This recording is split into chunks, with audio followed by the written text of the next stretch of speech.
Hello, sweet friends. Welcome back to the Quilter's Candy Shop, where you will find sweet treats for the discerning quilter.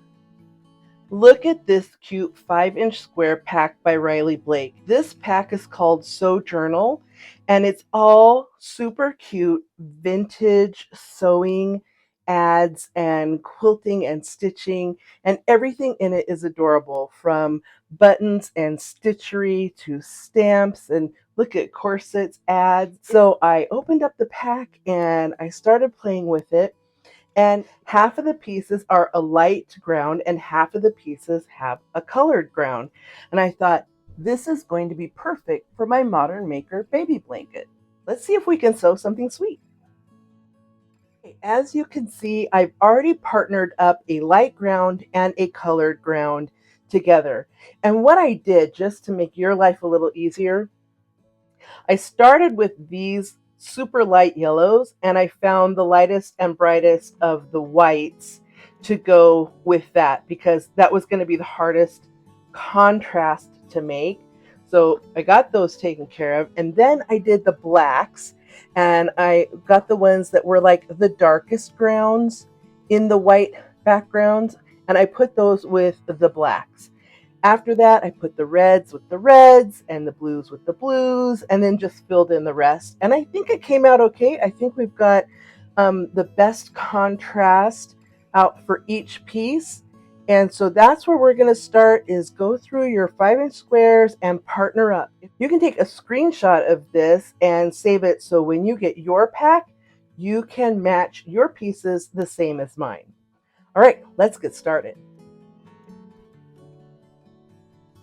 Okay, for this fast and easy pattern, we are going to be making half square triangles out of our pair sets. And you can do that in two ways. You can either use this amazing diagonal seam tape by Cluck Cluck. So it really is fantastic and has changed my world in terms of half square triangles and diagonal piecing. So I really love this. We have this in our shop if you like. Or you can do the tried and true method, which is just to take a mechanical pencil, pen, friction marker, whatever it is that you use, and mark corner to corner on the back side of the light square, just like that. And now we're going to sew a scant 1/4 inch down both sides of the seam allowance. Following the line I marked on the back of my square, I'm going to use the line on my presser foot and on my sewing machine to sew a scant 1/4 inch seam.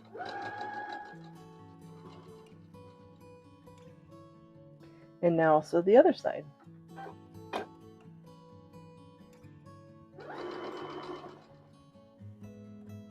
All right, and there we are. My 2 stitch lines, maybe you can see it on this side, right down along my center line. Next is just to cut that.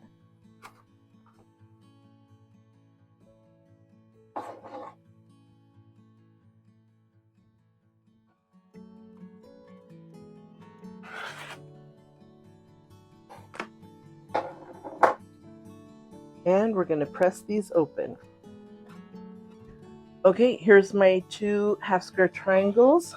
First, we're going to set the seam,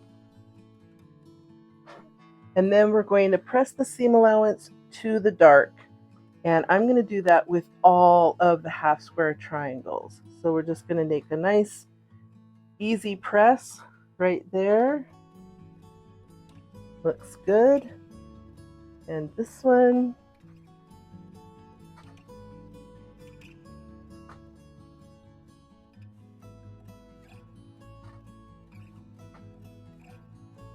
Excellent.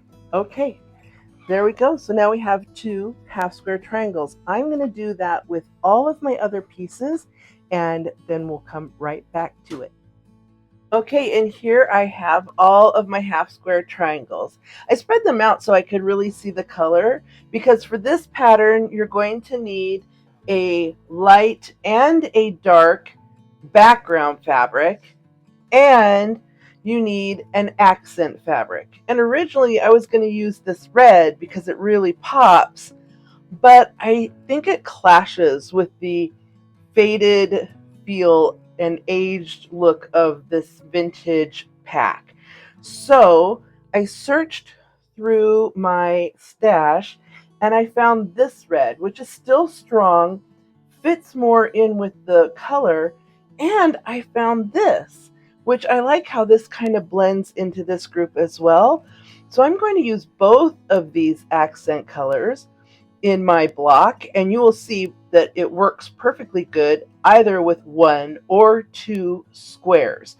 So you can decide if you want to use two strong accents or just one, but I'm going to go with two, and let's see how it looks. Next, we're going to take a moment to square up all of our squares. You just need a small square that is larger than 4.5 inches, and hopefully one with a 45-degree angle line, which will be so helpful for half square triangles.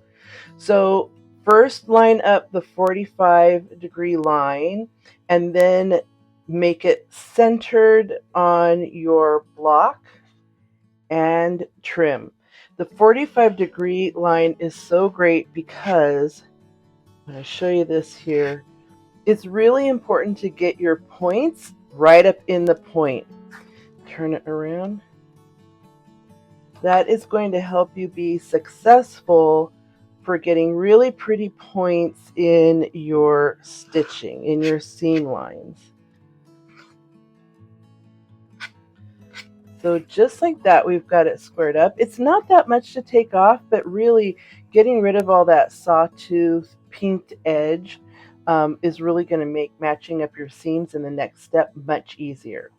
So I'm going to take 10 minutes and get all of these squared up. You do the same, and I'll meet you right back here. The two background fabrics get cut exactly the same. So I'm just going to layer mine on top of each other like this. And you can definitely cut them separately if you're not as comfortable. So this is the full width of fabric. Okay, I'm just going to lay this on top here, line up my fold edge down here, and then I'm going to fold this over. You need a full 21 inches for each background color, so 2/3 of a yard should do. There we go. I'm going to put my large square down here and line it up along this bottom edge.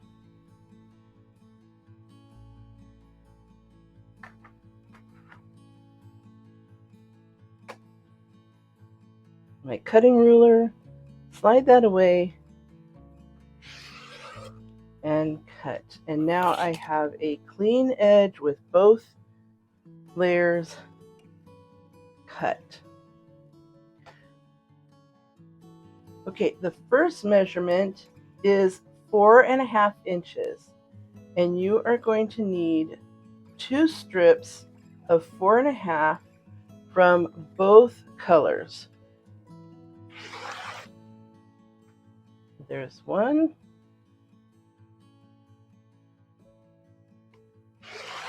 And there's 2. And next you'll need 2 5.5-inch strips with the fabric.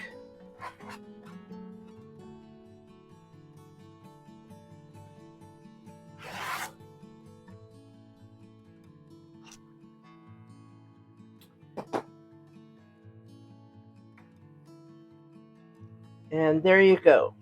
Okay, here's my 5.5-inch strips, and I've just got them both layered right on top of each other. And here's my 4.5-inch strips. For your accent color, you can use a fat quarter or a straight quarter or scraps, whatever you have. I'm going to just layer these fat quarters. You need 2 strips full width of fabric, so because these are fat quarters, I'm going to cut 4 strips. width of fabric. And again, I'm going to layer these. So I've got these lined up at the bottom here, nice and flat. Use my large ruler. You want to make sure this edge down here is good and lined up, because it's going to affect your lines and your squares. So we want nice straight pieces if we can help it. So I'm going to straighten this up using my large ruler. The longer this line is across this fold, the more accurate your perpendicular cut will be. And so put this here, it's all lined up, slide that away, and cut. All right, now we've got a straight cut, and we need 1.5 inch wide strips, full width of fabric. But like I said, because these are fat quarters, I'm going to have to double it. So there's 1, 2, 3, and 4.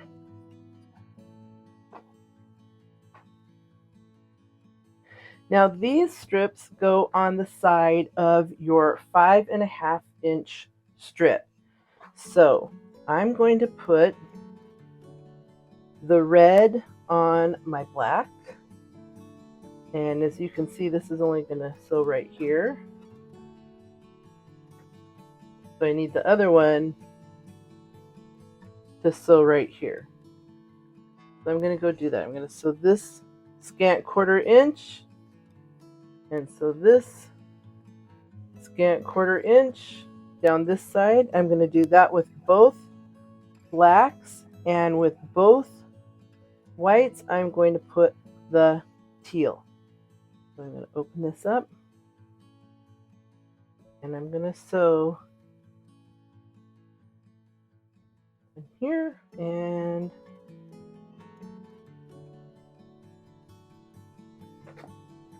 one here. So I'm going to do that with both sets, and we're going to wait on the 4.5 inch strip. So let's go get this done first.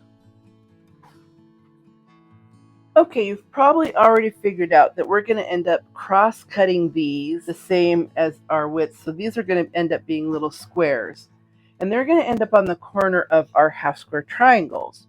It kind of goes against convention, but we're going to actually press the seam allowance towards the wide strip and away from the square. And that will factor in later. So we're just going to press this.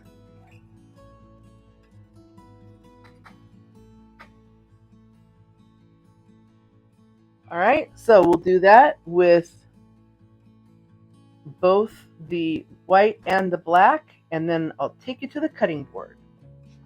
Okay, here I have all the strip sets cut, pressed, and ready to go.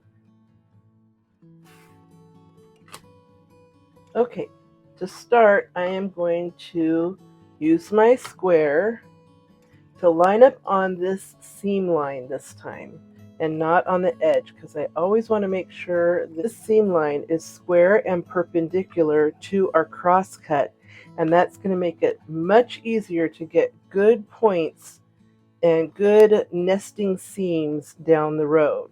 So here I've got this lined up. I use my other ruler to get a good leading edge. And I'll make a few cuts, and then I'll come back and I'm going to check that again. So I'm going to leave that here.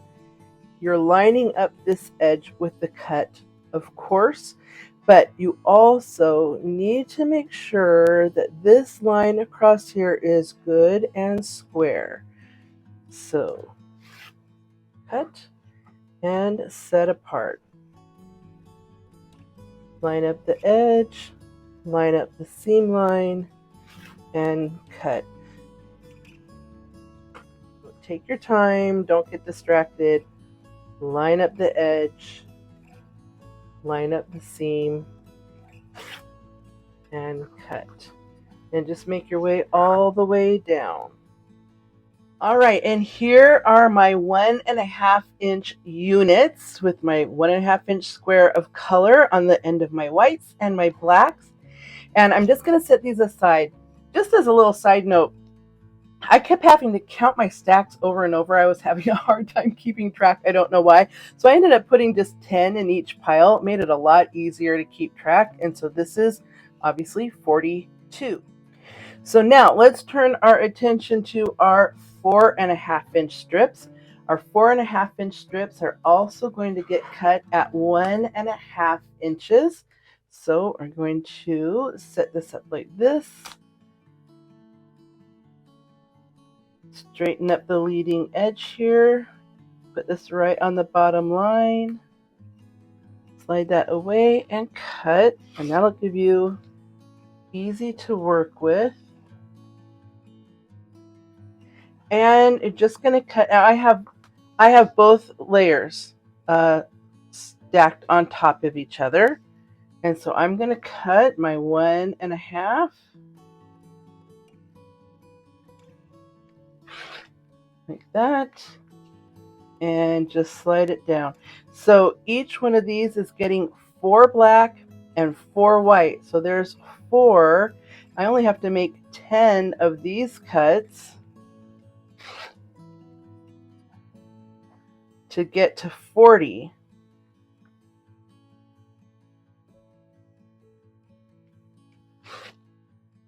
And on down until you get 42 black and 42 white, 1.5 by 4.5 inch pieces. All right, I'm going to cut this up and then we'll start sewing. Now it's time to reintroduce our half square triangles back into the mix. And so here's what we're going to do. Now I just want to point out that this fabric line is very, very directional. And as we have done half square triangles, there's really not going to be any way to make all these half square triangles go the right directions. If you have a problem with that, pick some fabric for your half square triangles that is not directional. All right, so I bet you can guess the light is going to go next to the color and the dark is going to go next to the light. And you're going to do this step to all of your pieces. And now you can see what I mean by the directional is just, you're not going to be able to fight the directional. So just ignore the directional and it's all going to look fantastic. All right, so we're going to sew these together, flip it over, scant quarter inch, scant quarter inch. Take your whole stack of your squares and your whole stack of your small strips to the sewing machine and get this step completely finished.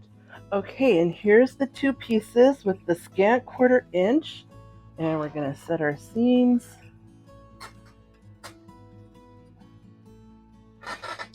And on these, we're going to press these over. Even if it's the light, these are going to press out like this. So there's one.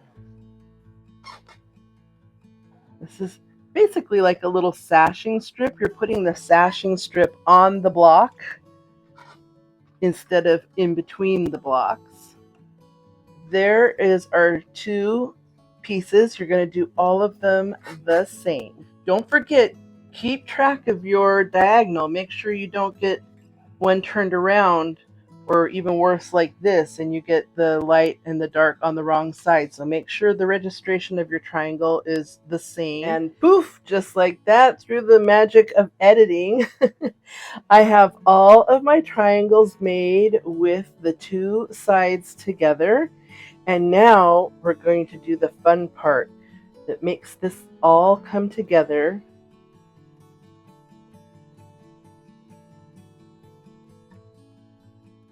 We're going to put our Remember our triangle registration, it's down and to the left is where it sits.